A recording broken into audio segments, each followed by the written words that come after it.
Following opinions are only of mine and the person presenting them. Now the gloves are off. This is real talk. Let's get to business. Today we have from Ring TV and the sports editor over at Rappler, Mr. Ryan Songalia. Tell the people a little bit about yourself, Ryan. Hey, what's going on? How you doing? I'm from Jersey City, New Jersey. I live out in the Philippines now. I edit the sports section for Rappler.com. Ring Magazine, RingTV.com. You can find me at other places whenever I'm trying to upset someone who employs me. And I like to write about all sports and social issues that matter to me. Well, today, first and foremost, let's get to what's on the people's minds. I want to get it out of the way just so we can get on to the good stuff. Maypac, everybody seems to be talking about this. Everybody has an opinion, and magically a lot of people are boxing experts overnight. So let's get to this. Let's get your take on it, and let's hear what's on your mind about it. I think it's going to be an exciting fight. Maybe not so much with the action in the ring, but the drama that surrounds the entire event, because when you make people want something for so long, it's going to really build up the anticipation. It's almost like how maybe Sting and Undertaker, if they have their Wrestlemania match, it may actually not live up to the hype. Correct. But because you've wanted it for so long, you'll be willing to accept it because it's just one of those things that were denied for so long. But I think for the Pacquiao-Mayweather fight, it's going to be a generation-defining fight. I don't think that you can put it any other way. That fight is important. And anybody who says it isn't, and they're trying to say, well, I can't wait until the fight's over because it's hijacking the sport. Well, you know what? You're just trying to be too cool for school. But for me, I think that for the sake of the sport, in a certain way, it does need to go on. Because, for 5 years the people have been held up, and as I said, my opinions are my own, and I will say this, that boxing is a business first, and that I believe that the people have been made to wait. It's good that this is coming to be. I think that not necessarily to get over boxing, but maybe 147 as a weight division, and maybe some of these other Filipino fighters can get some exposure, wouldn't you say that would be true, though? I think it's going to be excellent for Philippine boxing because just Manny Pacquiao in general, he has made being a Filipino boxer a marketable commodity. But I think for the sport in general, it'll be great because there's a lot of exposure on the sport. I hear a lot of people saying, oh, well, the undercard isn't that stellar. But I think that means nothing. I think people are just splitting hairs. I think you just have people who are just difficult to please, and they're just going to complain about anything. So I'm actually very excited for the fight, and I think that this is going to be a big moment for boxing. This is we've had super fights in the past that I feel didn't really live up to expectations. Lennox Lewis. Well, even before that, you had more recent, you have Oscar De La Hoya versus Floyd Mayweather Jr. While that did wasn't he wearing women's underwear to the ring? He may have been. He didn't have to weigh in the day of the fight, also, so we don't know. But you saw that he had. It was more of a sparring session almost. I felt like it didn't really live up to expectations, though. People didn't really know what to expect from a 34-year-old Mayweather. But then you had that fight, and then before that, you had, of course, Lewis Holyfield, which was supposed to be this big event for American boxing, where everyone was. A lot of people were saying that Evander Holyfield was going to knock out Lennox Lewis, and then we saw the controversy that ensued. I think that was 1999, and then also that year, that was a pretty bad year for boxing, because you have to also remember Naseem Hamed was supposed to be the hottest thing in boxing, and then he fizzled out around that year, but. We had also the Felix Trinidad versus Oscar De La Hoya fight, which absolutely didn't live up to expectations. So, in recent years, we haven't had that big of a... and of course, Lewis versus Tyson, which was... Well, there was Lewis Klitschko as well. Well, that wasn't really a super fight. That was HBO Showtime Collabo, which was a big thing. No, that was You're talking about Tyson Lewis. Klitschko was only on HBO. That was the. Oh, that was where Vitaly got his ass kicked, right? Yeah, he was winning on the cards, but that was the fight that Kirk Johnson was actually supposed to fight Lennox Lewis. He wound up tearing a pectoral muscle. Instead of cutting the whole fight off, they say, hey, why don't we just have the guy in the other card? You know, I think he's supposed to fight Charles Shuford, and then why don't you fight him? Not on pay-per-view. Let's give it away for free. And it winds up being the last match of Lennox Lewis's career. So, but we've had a lot of fights in recent years that have. It's been a while since we've seen a big fight like this. But really, if you want to go to a fight that is being built up as that big, you have to go back to Trinidad De La Hoya, and then before that, you have to go to really Ray Leonard versus Marvin Hagler. You know, and then this may actually be more important and more significant than those fights because there is it may be actually the biggest fight since Joe Frazier versus Muhammad Ali won. I mean, if you look at the sport in the condition it's in now, I mean, consider a Floyd Mayweather, a Manny Pacquiao, and you see basically what this can do not only for them, but the sport as a whole. Where do you see this taking boxing? Do you see that now that boxing's on the prime time, now that you see, you're seeing these Thurman Guerrero, you're seeing pay-per-view caliber fights, after considering what UFC 183 put out, would you think that maybe it would be a time for UFC to step up their game? I mean, wouldn't this put them in the hot seat, because you're seeing these good fights on TV not only, and now you're seeing the big fights also with Canelo Cotto very much in the works coming up right now? I think that, there will be big fights for UFC, but the thing is, the public, I feel that UFC has hit a ceiling. I think that there is always going to be an audience for that because it's a completely different demographic from boxing. Of course it is. Of course it is. It's almost like, the WWE crowd. I think they overlap more with UFC. I think they have more in common with UFC than does boxing. So, but I think that at the end of the day, there's nothing more American than a great prize fight. Doesn't matter who is involved. I think that there's always going to be a higher ceiling for boxing because of just look at the sports, the stakes of the sport. I mean, this is a sport where they say, you have to have heart. You can't give up. Correct. Whereas in UFC, if you don't give up, you're looked at as crazy.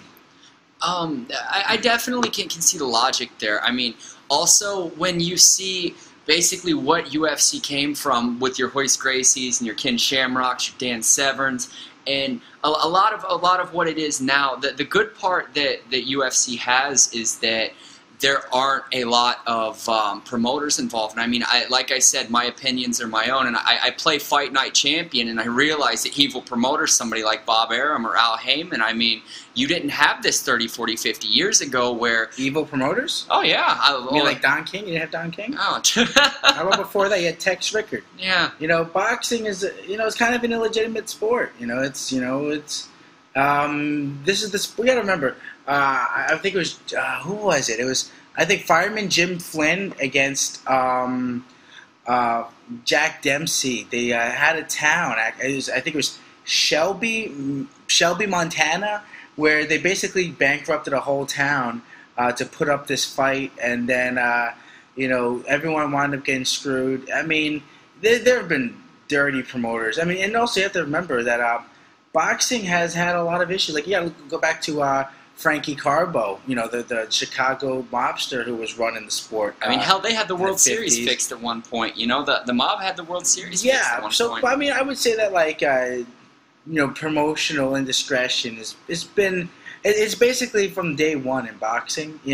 It's anything where you have money and gambling is encouraged, and you're running stuff out of places. It's a racket. Well, I would say most sports are a racket, but whenever you have the potential, and also the barrier for corruption is much smaller, because it's not like the Chicago White Sox, or I'm sorry, the Black Sox was it, where they had they had like maybe one or two guys in their pocket, in 1919 World Series, but that's not an entire team. in boxing, you just have to get one guy in your pocket. I mean, just so that we're not limiting to boxing. Let's take it out to the mob scene back then in Chicago. I mean, around that time, you had the Capone family, Johnny Torrio. You had all these guys that ran this whole scene. I mean, you had your Frank Nitties, your Al Capones. You had a lot of people, and I mean, you see that kind of mentality, and what it did to the sport. And I mean, for me, I think that mob mentality translated to a lot of the promoters to what they're doing today. I mean, let's take it to. I'll give you a great quote from Jack Newfield, who former New York Post writer, one of my favorites of all time. But he had a thing. Someone asked him, "Is Don King involved with organized crime?" He said, "No, Don King is organized crime." I find that very easy to believe, and I mean, for me, like, let's take a look at, I mean, at boxing as a business first, and yes, it is a racket. I mean, look at let's talk the lower weight divisions. I mean, we just got off the heels of Pinoy Pride 30, great card, and there was a lot of spotlight on 122. Nonito's back at 122 now, and I'm hoping to see good stuff out of him. But you look at the guy who he's after. He's after Leo Santa Cruz. That's the guy who the interest is in fighting for the title, because the NABF title carries a WBC ranking. Usually, does it not? Or that's what they're eyeing. Yeah. I mean, but I feel like the rankings really. It's bizarre how they work out, because there was an issue back in the day with the IBF. I forget what was the gentleman's name who ran the IBF at the time, Bob Lee. And basically, he went to jail for outright selling the rankings. Now, the difference now is that they do still sell rankings, but they hide them in these regional belts. That's why you have like a belt like the NABF, which will get you a top 10 ranking with the WBC, or they'll give you one of these NABA for the WBA. If you win those belts, you have to pay a lot of money for those belts. Some of those belts are like $10,000. And then you can pick your opponent. So it's like, fighter A may, his promoter will buy the belt, basically. And then you say, oh, well, since you're paying all this money, you can pick the opponent. And they'll maybe give up some kind of concession. They'll say, oh, well, the guy has to have a winning record. So it means he can be like 15-14. And he has to have had won his last fight. He could have beat a guy 0-3. And does that guy really have a competitive chance against, say, an undefeated fighter? No, it doesn't matter, though, because he wins that fight and he gets the ranking. So essentially, they still do the whole selling of rankings thing. I think also, I mean, case in point, I mean, selling rankings or dirty business. Look at Guillermo Rigondo. I mean, look at the Jackal, man. He is a great archetype example of the fact that he's not good for business, but he's the best technician in that division, clearly. And and he he had a Hisashi Yamagasa in Japan when he's the ring and WBO, I believe, right now. Yeah. And he holds two very prestigious 122 belts. You have Scott Quigg, who doesn't want anything to do with anybody, really, very paper champion in my mind. Frampton, who just destroyed Chris Avalos. That was a pretty one-sided fight. 122 is a division. I mean, you got Vasyl, who was Vasyl Lomachenko up at featherweight, who was clamoring for Rigo to come up and fight him. Rigo doesn't want it. I mean, he would beat Rigo, I feel. I feel that Nicholas Walters also would give Rigondo a very big run for his money, if not beat him. I mean, for me, the lower divisions is what a lot of people should be watching. I mean, tell me this. Do you think that if, say, do you think a Rigo Lomachenko fight, do you think that would be a good doubleheader with another main event, say Cotto Canelo, or say that there wasn't any promotional issues or anything, just in a perfect world? Do you see that being able to sell tickets? Now, no, but you're saying if there are no promotional issues, but the issues really are high with promotion, because Rigo was accused by Top Rank of being difficult to deal with, and I think that may actually be demonstrated in how there were so many guys that had to be paid off because of contractual issues involving Rigondo. I think Top Rank learned their lesson as far as like sacrificing their young marketable guys to a guy like Rigo. So I think that would be an interesting fight, but I don't think if I had to put money on it, I wouldn't imagine Top Rank would be interested in a fight like that. Even though I would say that Lomachenko would probably have the advantage because of his youth and his amateur career as well. I mean, well, Rigo was a pretty good amateur himself. He's a gold medalist, two-time gold medalist. Absolutely, but it was just an issue where I think that Lomachenko's just a bit younger, and I think he's a bit fresher. But for Rigo, I think that he's in a kind of weird spot. They're talking about he's going to be fighting in Japan a lot more because it's hard to find guys in America for him. I mean, at 122, there aren't a whole lot of fights. I mean, Donaire's back there, but I don't think that's a spot where they'll put Donaire back in. And then you have a guy like Frampton who's making a lot of money out there in the UK. You have Quigg who's making money out there. And Leo Santa Cruz. So I feel like he's kind of in like almost like punished for being. It's almost like an exile, so to speak. And I mean, for me, like I said, the featherweights as well. I mean, for me, the only featherweights I'm interested in at current time, like I said, I like Walters. It's as we've talked about before. Really, Walters doesn't have that bright of a future ahead of him, I feel, because he doesn't have a scene behind him. And I mean, what fan base does he have underneath him? I mean, it's. I mean, I think that there may be some issues as far as his the way that they're marketing him. I think that Top Rank has been very good at ethnic marketing with Hispanic fighters, and in recent. Of course. The last decade, they've done an excellent job with Manny Pacquiao. Although Manny Pacquiao was already someone who was popular with the Filipino crowd, so I think that they've done a good job there. Maybe there just may be some demographics where they need help penetrating, infiltrating, and also you have to remember that Walters needs more exposure. I think that his last fight was canceled.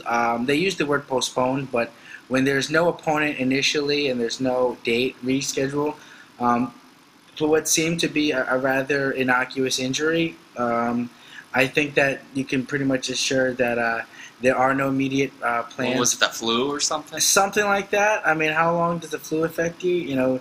But, I mean, maybe the HBO has issues with finding a new date for him. Or finding a sellable, palatable venue and opponent to be able to make money or put asses in the seats. Yeah, because, Donaire, the Donaire fight wasn't even the main event for the last... Of course not. That was, Golovkin and Rubio. Yeah. And he walked him down in, 4 minutes, 5 minutes? That was somebody else's card anyway. So it's like, there may be some issues where they have to present Nicholas Walters better to the public. Yeah. But he's an excellent fighter at 126 pounds, and I think he's going to give a lot of people hell. And I think that he's a guy that if you have a fighter who is not who's coming up from lower weights, that you may want to keep him away, because I think the only guy who could really give a good fight at 126 currently to him would be Lomachenko. Yeah, Lomachenko. I mean, and speaking of, you mentioned the double card there.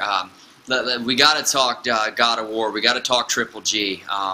He is. I really think that he is just something else. Huge fan of his. I think that he is probably the most avoided person right now in the upper divisions for good reason. I mean, Cotto took the belt from Marville, took the from Sergio Martinez, and he is kind of shown that he's unwilling to meet top-level opposition for his belt. I mean, Bundridge and these other idiots that well, they're not idiots. They're pretty good fighters. They're good fighters, but these idiots that are trying to buy this. That's what I meant to say. I need to articulate better. But these idiots that would want to pay for these fights. I mean, I think that they should demand more out of their champion, and that you have a guy who's a mandatory for this the green belt, right? WBC. Yeah. For a green belt, and I mean, you have guys like Floyd Mayweather who really give that belt a whole lot of meaning, and then you see guys like Cotto just kind of drag it through the mud. I mean, Canelo would be obviously, like I said, good for business. Boxing is a business first, and I think that Golovkin being his mandatory, as we know, the underbelly of the business, would, with the promoters, with whatever reason, not to fight him. I think that the people are really, I don't know, the mark on this one. It was really, I'm a fan of Cotto. No matter who he fights, these people need to demand more out of their fighters, and then the promoters will follow heat. I mean, case in point, Mayweather-Pacquiao. It took him 5 years to listen, but what if it was part of the grand design to begin with? Who am I to say, you know? So I think that we'll see a lot of change now that he signed with Jay-Z. I mean, Jay-Z is not a stupid man. Jay-Z is going to say, hey, I paid you X amount of dollars. I'm going to give you $15 million a fight. I'm pretty sure that he's going to have him up against somebody who is going to give Jay-Z his return of investment, wouldn't you say? I would hope so. I think that, you know, Jay-Z is not a dummy. I think he understands sports. I think he understands business. And he's going to want bang for his buck because, you know. Definitely. If he has the... First off, I know HBO is not interested in these fights that Cotto wants. And I think that if, you know, they're really trying to sell those fights to the public, I think it is a bit of an insult to the sport. Not to discount anything that Cotto has done in the past, but he's obviously not the guy. He's obviously the guy who has the belt right now, and that carries a lot of responsibility. And I think to go out there and not fight the best, I think is a discredit. Disservice, definitely. It's a disservice to boxing and also to himself as well, because I think that it undersells him as a great fighter. And I think it tarnishes his legacy as well. I mean, he's got to be coming up on retirement. You've got, you know, Freddie Roach out there, who's a great trainer. You know, what he's done with Pacquiao, nothing less than amazing. And you have, you know, Freddie Roach out there saying Triple G who, or he'd get his ass kicked. I mean, I beg to differ with Mr. Roach in the respect that Abel Sanchez has done one hell of a job with Triple G, and I think that if given the proper venue, I think that Gennady Golovkin could be a very credible threat, and I see the only person giving him trouble at any of these divisions would probably be Andre Ward if he went up. No, you know, I mean, I think so. And, you know, I think Andre Ward is obviously, you know, one of the, if not the best defensive fighter. You know, very intelligent. Great ring presence. You know, and it's like he makes it reminds me a lot of Bernard Hopkins. You know, he makes the rounds seem like they're too without short. the racism. Yeah, well, you know, he's a good guy, Andre. But and I've had great experiences with Bernard Hopkins. But you know, with regards to that fight with Golovkin, I think Golovkin would be a very dangerous fight right now for Andre Ward, considering his inactivity. I think, oh yes. I don't think that's a guy you want to go right into after being away from the ring for a long time. And also, I think that with Golovkin, his issue is maybe that I think the promoters may have to make a compromise at some point where the only way that a guy like Cotto or a guy like, you know, some of these other guys you don't want to fight him, we get in the ring with him is if you cut in their promoters. Like, if you remember, they had a deal with Jim Braddock, you know, because Max Schmeling was the #1 contender to fight for the heavyweight title, and Joe Louis wanted it instead. So what Joe Louis did was, to get the shot instead, he went out there and gave this guy equity in his career. Wound up being the greatest business decision of Jim Braddock's career. And then, of course, you know, he did the job in 5 rounds. So I think that you're going to have to... I think with Golovkin, it may be an issue of business with getting these guys in the ring. I think that it's not necessarily an issue of... Yeah, I would say that people know that they would take a loss from him, but you have to make it worth it to them. And a guy like Cotto, who's on his last legs, he's done, really. You know, I mean, he hasn't fought in a year, and when last time he did fight, he fought a guy who was done. Yeah, Martinez was looking to cash out too. Like, Martinez was looking at it from a business standpoint himself. He's like, do I want to lose to Cotto and make a lot of money, or do I want to lose to Golovkin and make not a lot of money? So, and possibly risk permanent injury. Well, you know, a knockdown is a knockdown. You know, I mean, it's all about prolonged beating. I think it actually may have been better if he fought Golovkin, because Golovkin would have just got him out of the ring quick. You know. Yeah. Whereas Cotto went out there and just beat him up for a bunch of rounds. You know, another anticipated fight coming up. I've heard it's been ordered. Adonis Stevenson, Sergey Kovalev. Now, my money's on Adonis vacating. That's me. I just, my opinion. Take it for what it's worth. First off, I can't see main events and Al Heyman doing business together, considering their acrimony. Particularly because I think that Al Heyman doesn't want to take risks. He's right now. It seems like he's making like an empire. He's making a territory basically. He's like in UFC for boxing, you know. And I think he's which I think is great for him. I think that the sport would benefit greatly from internal marketing. Mm-hmm. But he's basically cutting off the sport. He's making a lot of very audacious risks. He's taking a lot of audacious risks and gambles. And we'll see if they pay off. You know, particularly with how he's buying block time for in prime time block time on different networks. I think it's great for boxing in the short term. But I wonder now if it's going to be an issue where it will mean that you can't get the fights that you want to get made unless you sign with Al Heyman. So I think that there may be some monopoly issues with that, but so we went from one Cold War to a monopoly in theory. Well, it remains to be seen. But that's a possible. It's very possible because that's the thing is that like you had back in the day, you had someone like Top Rank and Don King were doing their own things, and then when it made business sense to come together, they came together. But when it didn't, they stuck to their own thing. They had, Don King had Showtime. Bob Arum did his business primarily on HBO, along with main events and various other promoters throughout the years. So I think that, you're going to have to also remember, HBO still has a lot of money.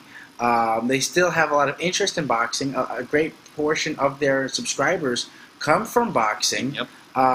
So you can never count them out because they got involved in this fight right here, this Pacquiao Mayweather. It's not like it was only on Showtime.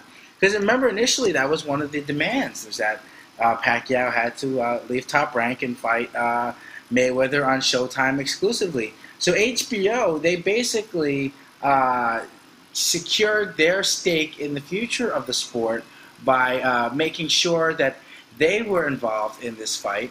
And I think that HBO there'll always be opportunities for some of the other promoters not named Al Heyman.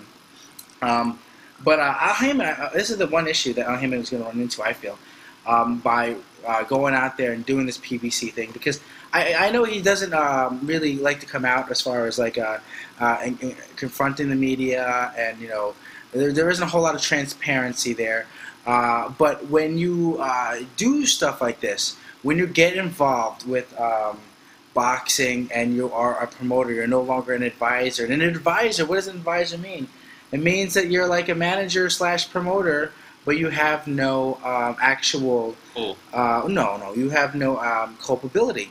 But now he has that, where he is the promoter. So I think that there will be attention towards him. I think that he should hope at least that scandals stay away from him, because that's how a lot of these other promoters went down.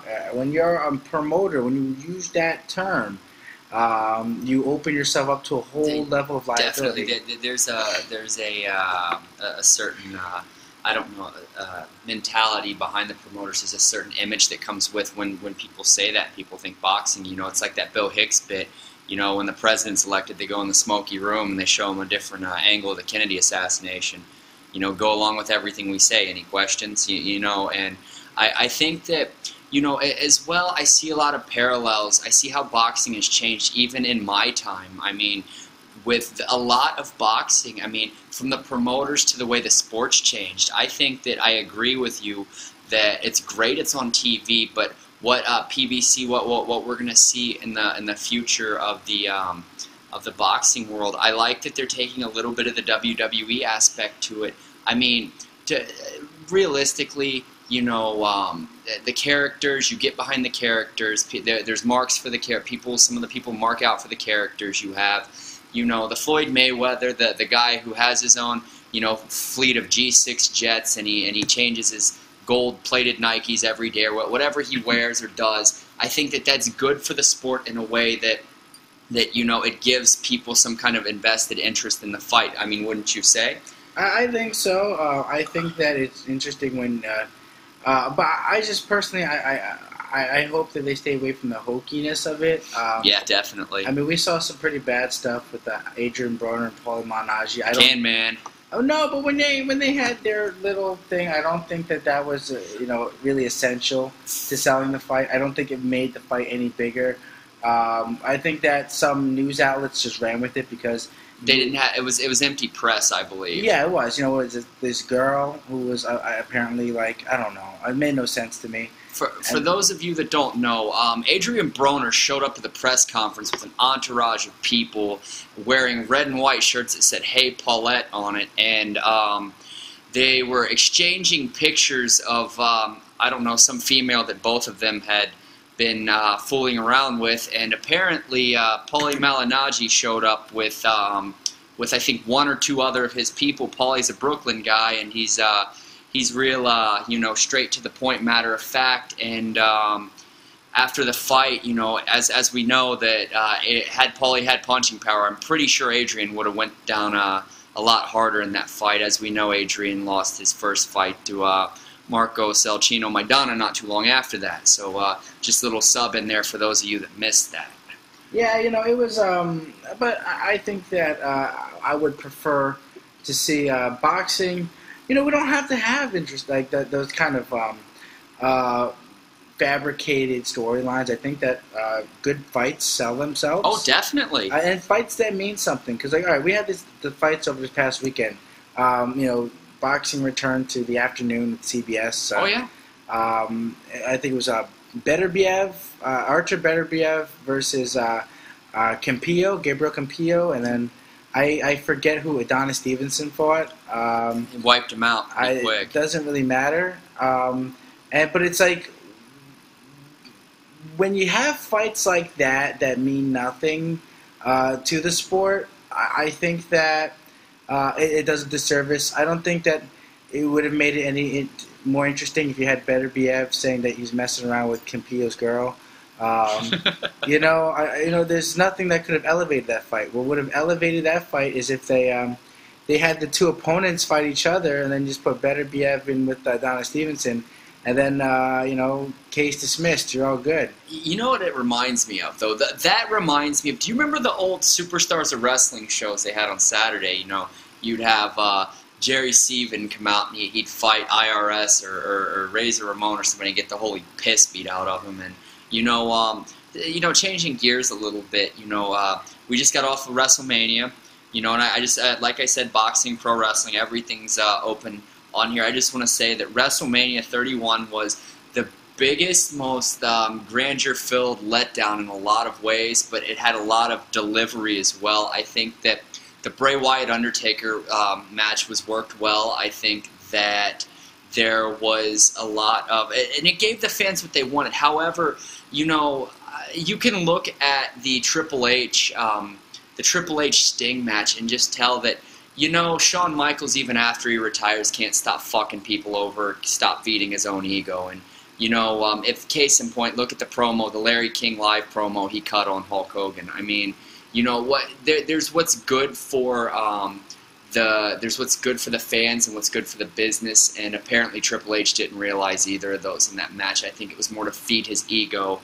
And as far as fans saying WCW getting over, well, WCW's been dead after for 14, 15 years now. So I think that I say 15 years because they died the day Vince Russo came in. So what's your take on what you saw? With regards to the WrestleMania, I like that the ending was great because obviously Roman Reigns, there was a lot of backlash on it, and I think people understood that there was a good reason for that. Yeah, but that he wasn't ready for that spot. I think that Vince was trying to smash him in there. They learned their lesson, I think, on that. That Reigns, I think Reigns will be a champion within a year, but I don't think that it was wise for them to let him get the championship first. I think that it was interesting that they had Rollins be the guy out of the Shield who wanted to get the title first. Definitely. I would like to see Rollins in a program with Dean Ambrose. I don't think you can I don't think it's important to have Reigns go out there and immediately challenge Seth Rollins off of that. But I think that there were some good matches on WrestleMania 31. Of course, Rusev versus John Cena was an okay match. That RKO, man. The RKO was incredible. Fucking sick. It was, it was very clear from one of the early matches that it was going to be Sethmania, because Seth Rollins, he was just born to perform. I think when you have a guy like Reigns is a guy, he came from football. He wanted to be a football player, and it didn't really work out for him. But you have a guy like Seth Rollins, whose whole thing was he wanted to be a wrestler. And I think that when you have a guy like that, it translates into their performance. But we had a lot of good matches on that card. Yeah, of course, the ladder match for the Intercontinental Belt, where Daniel Bryan won the title. It was an excellent show. It was good that he went over. I mean, I felt the match was well worked. It gave, like I said, it delivered. The thing is I just want to take it back to Sting Triple H one more time. I just want to say that I will give Triple H props. The entrance was cool. Oh yeah, when I saw the entrance, I said, Sting's about to do the job. Sting's about to do the job, correct?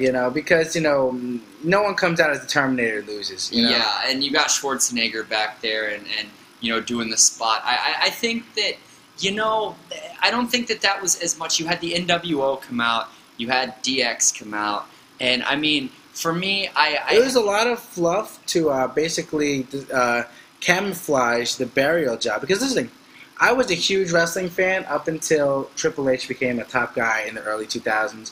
And then I started moving away from it because I was like, oh, this is stupid. It's the same thing over and over. Why? What's the point? You had him every week. You go out there and bury someone. Like, when he buried Booker T, and then Booker T could never draw again because... The Rock really buried him, too, during the invasion. Well, not as badly, because at least The Rock, turned around and did the favor. But you had, like, Booker T going out there, and basically Triple H just talks all this shit to his face, tells him he's nothing, he's a punk, and then Booker T doesn't even, try to hit him. And then, then at Mania, he goes out there and does a 5-star job.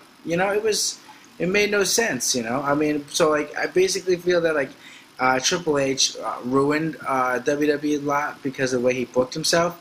I mean, look, this was a guy who went out there and beat CM Punk. Why? What was the point of him beating CM Punk, in 2011? What, now you're the top guy on Raw now? What does that mean? CM Punk was the hottest guy in the company, and Triple H just wants to say, you know what?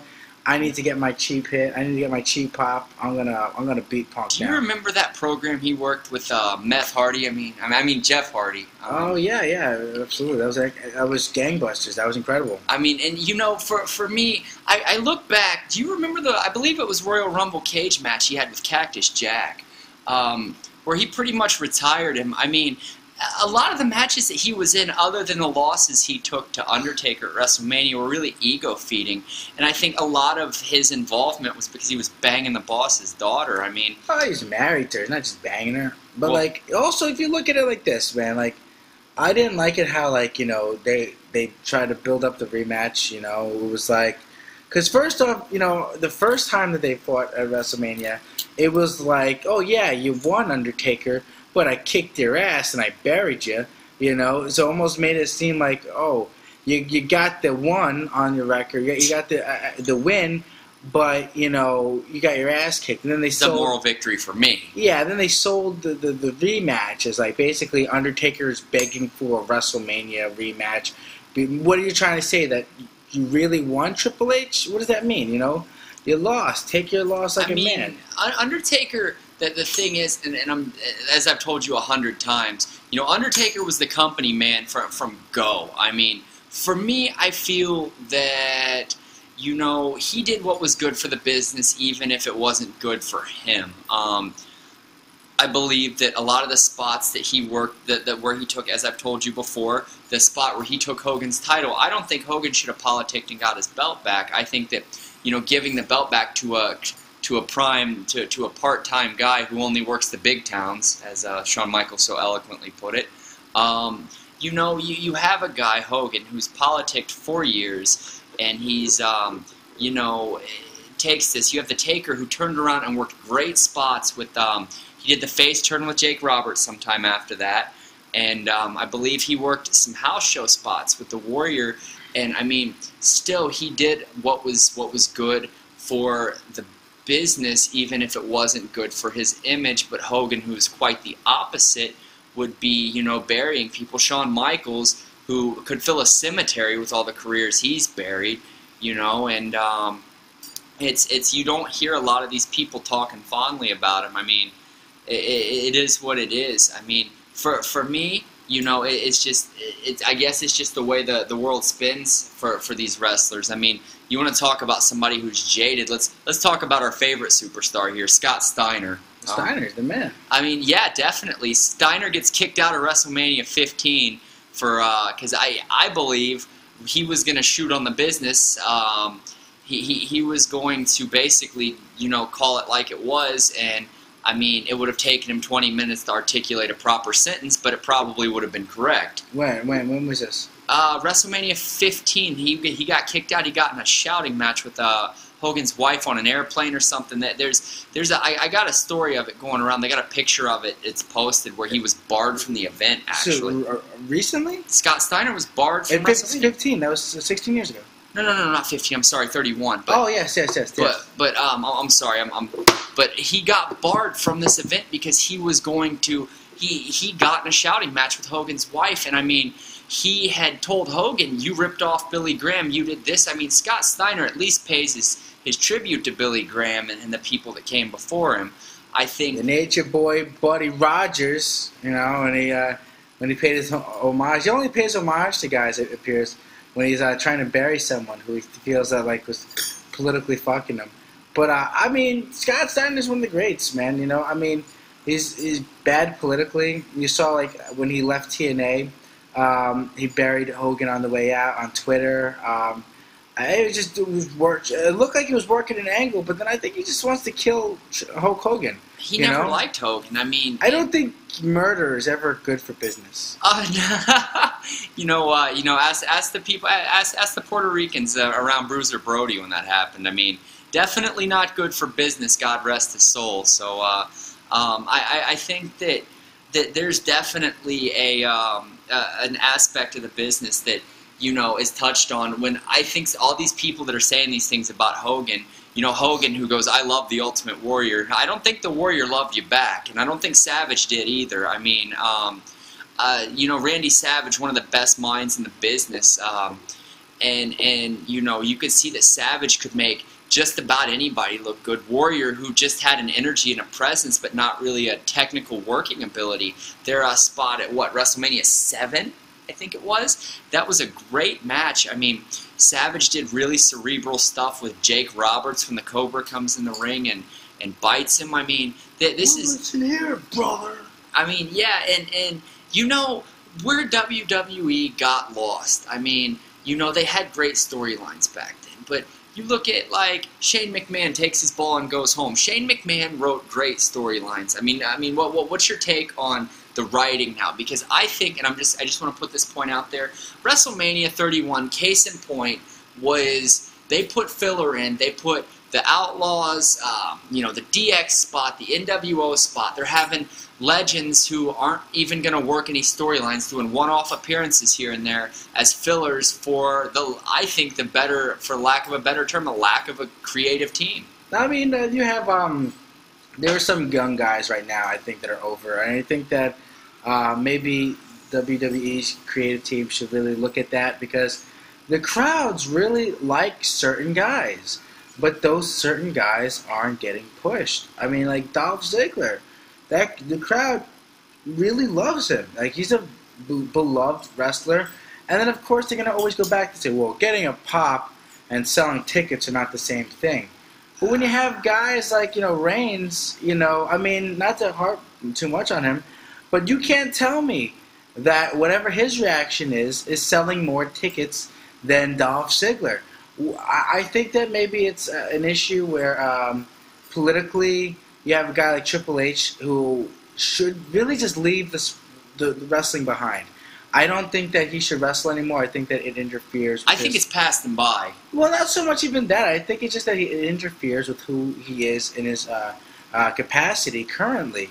Because he's the COO right now. Yeah, and he has a history of being jealous of guys. Like, you know, it was Scott Steiner. He tried to bury Scott Steiner. Scott Steiner says, you know, you take you want to test me for steroids, you go with me, and I'll test with you. And you know, that's the underbelly of the business that you don't see on TV. Is that Scott Steiner legitimately wanted to fuck this guy up. It wasn't a work. He really wanted to beat the shit out of him. So, but then I think that also Scott Steiner has to remember this isn't WCW anymore. You can't just beat people up. It's not. He's like what? He's like 50-something years old now. Yeah, he's trying to beat people up. You know, maybe he's the one who's got some problems. Well, yeah. I mean, I think that he needs to grow up. But I absolutely I agree that the sport really would benefit a lot if they had a separation between the creative team, the guys who dictate the storylines, who wins and who loses, and an active competitor. Like, he's basically playing the role of Vince McMahon now. Now, Vince McMahon would probably not do something he felt was wrong for business.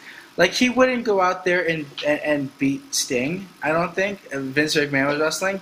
I don't think you would see Vince McMahon. I don't see how that actually, promotes business. I don't see how it elevates Triple H really as a commodity, because now people are going to say, well, you know, obviously, you know, he beat Sting because he runs the company.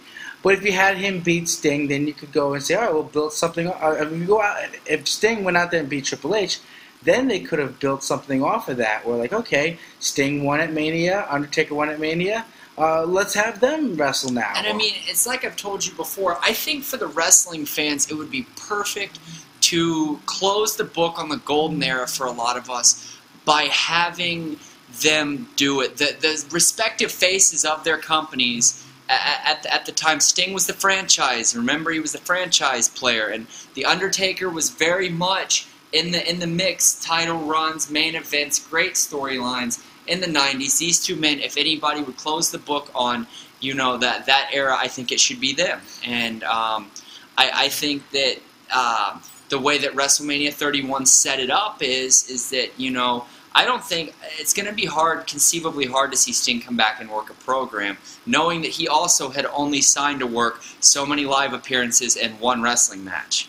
Yeah, I agree. I don't think that you can really do anything with Sting anymore now because of that. I think that, you know, Sting didn't want to join WWE, he said, because he was afraid that he would get buried the way that Booker T got buried. Who the hell are you? For those of you that missed it, when the Invasion angle, when they brought WCW to WWF at the time television, Booker T shows up. The Rock shows up on TV and says, "Who the hell are you?"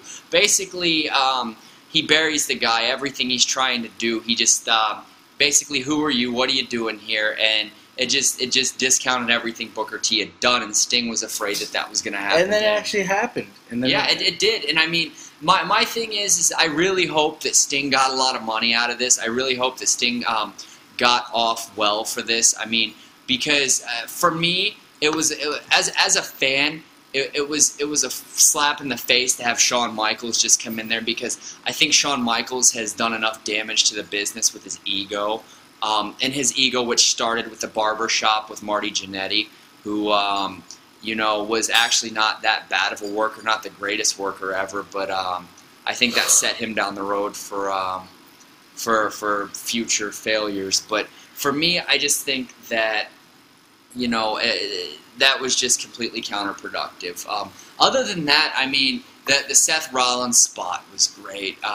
The Bray Wyatt, I mean, Mike Rotunda, you can tell that he's done a good job in steering his children the right way in the business. Bray Wyatt, very bright future. I think that there was very much a victory and defeat for him with The Undertaker. I think that I believe, I mean, correct me if I'm wrong, Ryan, I saw his stock rise. Yeah, I mean, any time that you have a young talent like that, get his WrestleMania match with Undertaker, and then work a match in that way, telling the stories that he told, the psychology, I think that it really elevated Wyatt. I mean, look, there are a lot of guys who didn't necessarily win at Mania, but their stock went up. Like, of course, we were talking about Bray Wyatt. I thought Reigns' stock went up when he lost. I mean, I thought that Definitely. you know, there's more to getting over than just going over, and I think that Bray Wyatt will one day, maybe in the near future, be like maybe a Mick Foley type of guy. You know, that haunting kind of. I don't see him as an Undertaker. But No. I think he will be that kind of psychological, genius type of character. Kind of like they had with the original Mankind. Early Mankind, exactly. That's what I see for him. And he's an incredible storyteller, and he understands his character very well because nobody invented that character for him. It wasn't like Vince McMahon handed him a paper and said, "Hey, you're gonna be Bray Wyatt." No, he went out there. That's what he wanted to do. I mean, for your information, Vince McMahon, for the fans' information, Vince McMahon's came up with some stupid fucking ideas. You got Vader, who came in, who was a WCW champion, who was solidified as a worker in Japan through his work with Bam Bam Bigelow, Scott Norton, the Masahiro Chonos, Mudas, all these great people that were in Japan, and you call him the Mastodon or whatever. He's fucking Vader. Mastodon. He's fucking Vader, and that's they dropped the ball with him. Vader should have had a title run, and I can remember in 1996 thinking, how in the fuck can you conceivably have Shawn Michaels beating this man? Which goes back to what I was saying earlier about Shawn Michaels burying people. Oh, and being honest, I really think his Christianity's a work because he keeps burying people, and I just think that he's a cock in general. So I don't know him particularly, though. I mean, everything that I've seen of him, I just from a fans and a business standpoint, it's just he doesn't do me any favors. It seems like I'm the showstopper, I'm this, I'm that, and that promo, that Larry King Live promo that he cut on Hogan was probably the most golden and true thing I think I've heard. But as far as what I've seen and what I know of him, I'm just not impressed.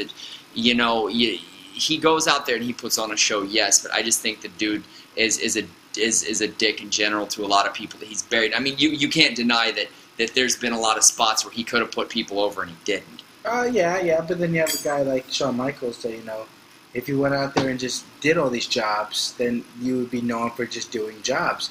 Like, people never remember that Bret Hart was a lot of the times the same way. He didn't want to put up...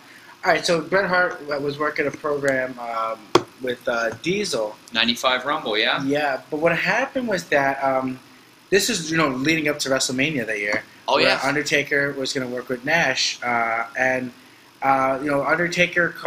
Diesel cost Undertaker a match against Bret Hart, where Undertaker had the match won. Came up through the ring, and yeah. But basically, what was supposed to be was that, Bret Hart was going to take the finish from Kevin Nash, and then Undertaker was going to interfere. And then Bret Hart said, "No, I don't want to look like I was about to lose, because then it would look like my stock will go down. They'll know I was beat." And then, Undertaker had to basically interfere and say, "Hey, and not everything's about you." Yeah, you remember that shoot. I remember that shoot. Like I said, I just think that because Nash, the good thing about Nash in that spot before he worked that, he went back to beating the shit out of people, which is what got him over in the first place. And at the time, like I said, Michaels could have put people over. That's my main thing with him is he buried Gregory Helms for the chokeslam bit. I mean, you got the Hurricane, who, believe it or not, was over. That gimmick was over. I mean, people got into that, and money. It was, and he was selling. He was, I think, only behind The Rock in terms of merchandise, or Stone Cold at that time in terms of merchandise. Because it's funny, Stone Cold and Austin. I want to segue a bit. It's funny. I just thought about this.